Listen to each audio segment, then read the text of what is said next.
Hi everyone, my name is Katie Hoish, and on Between Two Palms today we have Erin joining us. How are you doing today? I'm doing great. How are you? Good. Do you want to go ahead and give us a little introduction about definitely. yourself? Okay, my name's Erin O'Brien. I'm a current sophomore here at UM. I'm from Australia and Hong Kong, and I'm currently studying marine biology and ecology with minors in business management. Wow, Hong Kong and Australia. Yeah. Wow. Home. What was it like coming to coming from Hong Kong and Australia? There was a lot of similarities in terms of I'm obviously comfortable living in new places that aren't necessarily my home. Yeah. Weather-wise, this is pretty similar to my home as well, so that's something that's super familiar. Different, I mean, I've never lived in the United States before until now, so that's huge. There is some like culture shock, I think, no matter how much you like anticipate it or think you will like deal with it or be comfortable with it, but yeah, I love it. And is your family back home still? Yeah, they're still living in Australia, so. Wow. And so the transition coming in, how has getting involved here at UM kind of been for you? Yeah, well, getting involved at UM was something that was far easier than I thought.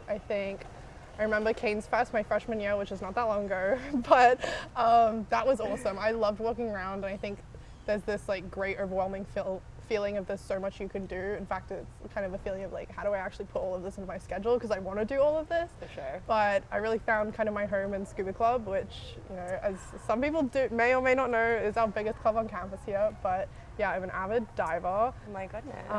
How deep have you dived? Dived? Yeah. I would have said.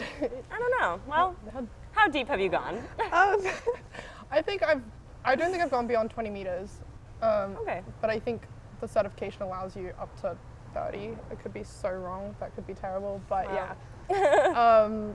Yeah, awesome. I think it lets you like explore different places of the world you never thought you'd see. Yeah. So yeah, it's great. Wow. And do you have any leadership involvements here on campus? I mean, at least in scuba, maybe?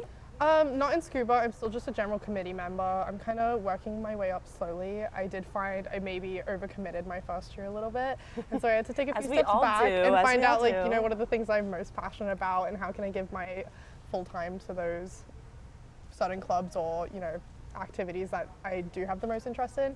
So not right now, but I do have a lot of campus involvements in COESO, in Scuba Club, here in admissions, but Love. yeah. Love.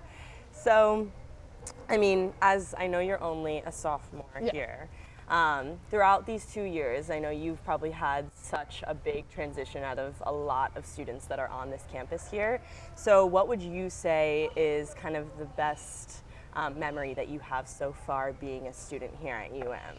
I think, honestly, when I think about UM and starting here and coming here, I really think about my freshman week. That 1 week we get all together as freshmen before the year starts. It's just you and every other freshman kid, every other kid that's nervous, worried about what they're doing. Have they made the right choice? Are they in the right place? Are they gonna find friends?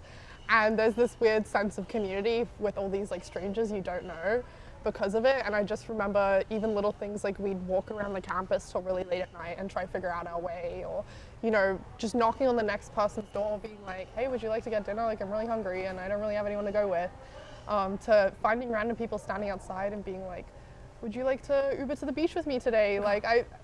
Random plans. Yeah, and that's like, honestly, that's how you form those really like genuine connections here at UM, but that's like one of my greatest memories. I always think about my first week, and yeah, it was great. Yeah, I think back to my first week a lot, and I think that it kind of feels like a fever dream, honestly. It really is. Yeah, first weeks kind of fly by, and then all of a sudden you're a senior, and you're like, whoa. Whoa, what happened? Yeah.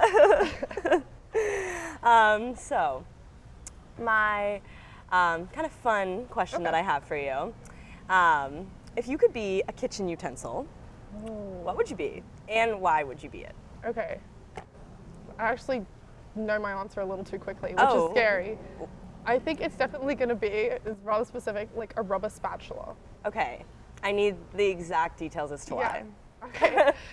Why? It's definitely the utensil I've used most in my kitchen within the last month. I specifically go looking for it when I go cooking. It's something I'm drawn to. I don't know why. What do you use it for? Like, I mean, obviously it's about, like... Because for me, it doubles as like a regular like egg scrambler. Fair. But it has the silicone aspect. It's not hard. Okay, It's flexible. Fair. It's versatile.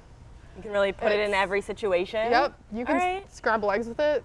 You can cook chicken with it. You can, honestly, it's a great utensil, and I think we don't talk about it enough. I used to use it in baking a lot. That's fair. We definitely don't talk about it enough. No, I would agree with you there. I used to think it was just a baking utensil, but it's so much more than that. So I'd be a Rebel spatula for sure. Well, that just about wraps up this interview. Thank you so much for joining us today. Thank you for having me. I really appreciate it. I've really enjoyed this conversation. Yeah, thank you.